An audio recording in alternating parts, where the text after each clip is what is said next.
What's up guys, and welcome back to another episode of Cork to Glory. This is episode number 13. And we start today's stuff with transfer deadline day. As you can see, we've got just over £600,000 in our transfer budget. We have sold a lot of players in this window, and the fact we've only got just over £600,000 shows you just where we are as a club right now. We also get some bit for Slavin as well. He's a 23-year-old centre-half and also play left-back as well. We've got just as good options now out of the youth academy in the centre-back and left-back role, so I was fine selling him to China, and that raised our budget to just over £750,000. Of £1 million. And as for positions to strengthen, obviously right now I'll take depth and better quality in any area, but really I would like a new goalkeeper, and unsurprisingly the two that I'm really looking at right now are Gavin Bazunu on loan from Manchester City but in the game a permanent Rochdale player, and of course the incredibly young talented goalkeeper for Liverpool Kelleher as well. Unfortunately a little bit out of our price range right now, so I decided to get a player on the free transfer list instead. His name is Levi Ntumba. He's not Irish, he's French, he's 63 overall, only 20 years old, snapped him up on a really cheap weekly wage on a 4-year deal, and he becomes our first and only signing on transfer deadline day. Again, only 20 years old, same overall as Bossin, who's our highest rated goalkeeper, yet 5 years younger. I love the 66 GK kicking already, and at 6'4" as well.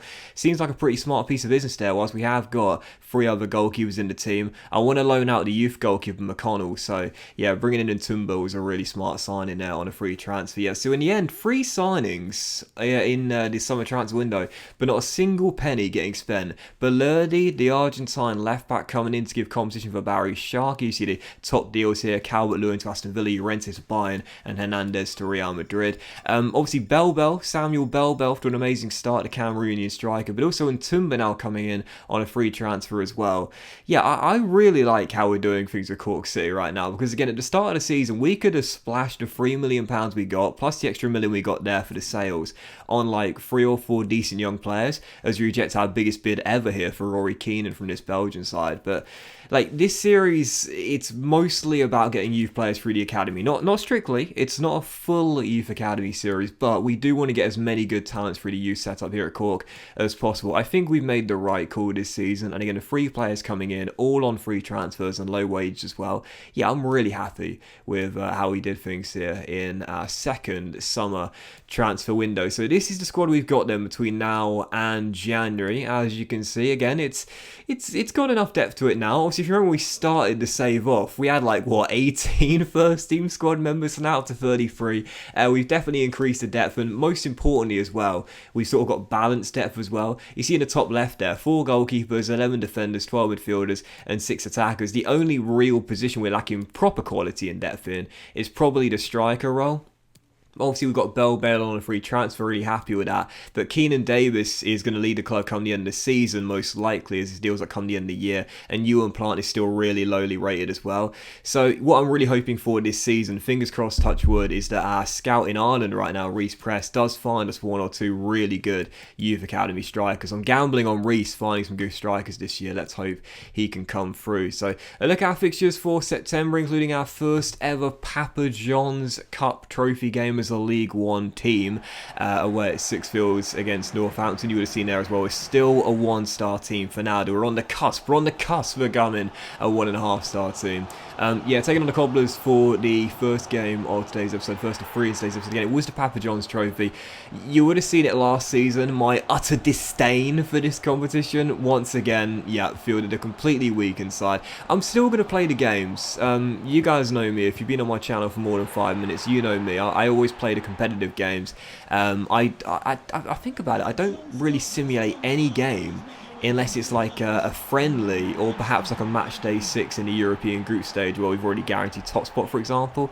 Every other game I'll play it, even if I'm not that fussed about it. That includes the Papa John's Trophy, but with a weakened side out there, we got battered by 3-0, and I was just like, okay boys, go ahead. I can imagine like getting rinsed on our Twitter account, the poor admin getting so many fucking abusive messages, and he's just like, Yeah, whatever, we don't care. 3-0, and I'm totally fine with that. And also, I think I just swore there. Did I just swear? Oh, I'm very sorry if I did there. I think I might have done. My apologies for the language.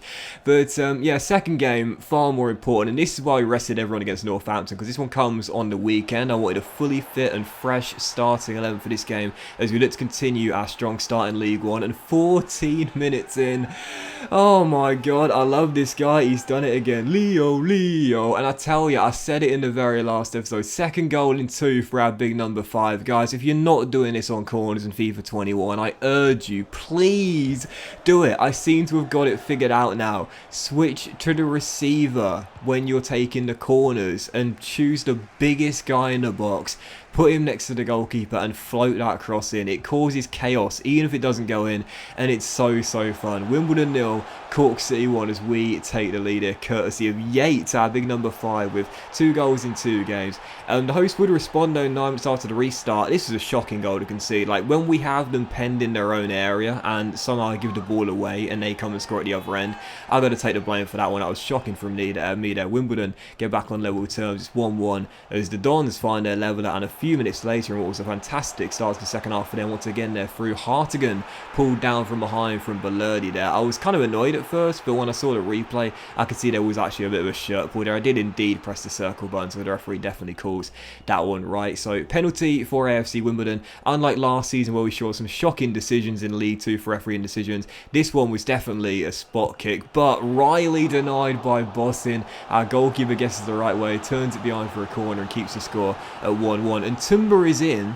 He's the same overall as Bossin, but I think I'm going to rotate our 2 goalkeepers because Bossin's good, man. He's a solid goalkeeper at 63 overall. So yeah, whilst I have signed a young Frenchman, I do think I'll probably rotate and split the game time between the pair very evenly. But speaking of splitting, what a great defence splitting through ball from the counter, from the corner we can't the pitch. Fantastic through ball, and all alone in acres of space. He had so much time. He could have stopped the ball, pulled a newspaper out of his back pocket and read the funnies. Samuel Belbel, one-on-one, was not going to miss. Red hot start for the Cameroon as Cork restore the lead and get back in front. So 2-1, our 2.5 minutes of normal time to go. Great through ball by Samuel. In goes Dylan McGlade, and talking a great start to the season, the Cameroonies off to a great start, as is this man, Dylan McGlade. We do want to get as many youth players through the system as possible and playing regularly, but this guy is one of my favourite sort of real players, if you will, for Cork City. So good and off to a great start this season. So 3-1 Cork, point surely in the bag. Longman would get another goal for AFC Wimbledon right before the break, but thankfully time was not on their side. Like Jojo says, a little too late.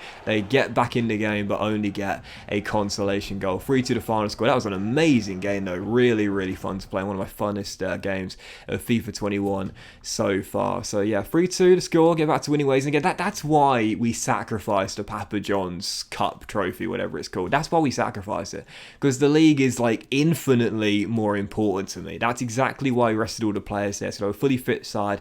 And now we not had a fully fit side, we might not have won the game. The 3 points far more important than a win in the Papa John's trophy group stage thing. So yeah, following that, we delegated a loan bid for McConnell. I talked about it earlier. I wanted to loan him out, so we got a loan bid there. Hopefully that one goes through. And also 3 more scouting updates here from our scouts based in Wales, Scotland, and the Republic of Ireland as well. I briefly touched on it in the last episode. Reese, we spent the big bucks to get the guy in. 4-star experience, 5-star judgment, but you know, I know it's only month 2 of 9. There's plenty more months to go, but a little bit disappointed. One of those players could be right, Kyle Finn, but for the most part, yeah, 2 months in, and I'm not regretting spending all our money on the scout, but yeah, I just thought, you know, in our first couple of months, maybe 3 months in, we'd have like one really class player coming through the system, and some with a high overall as well. We find it really hard to get players with high overall starting off with, so we can put them straight in the first 11.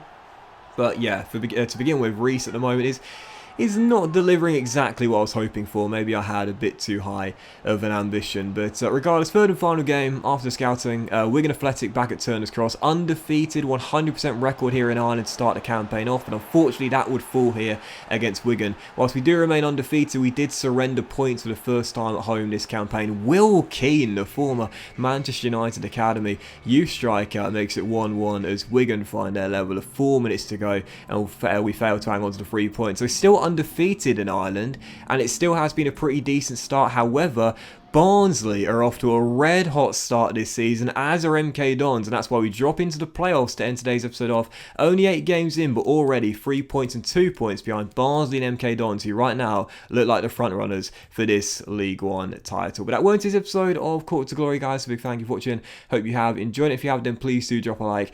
Much love to you all. Have a fantastic day, and I will see you for the next episode of Cork to Glory tonight. Let's do a double upload today, as we only had 3 games today. Let's do a double upload. Have a great day, guys. Much love, and I'll see you for the next episode of Cork to Glory very soon.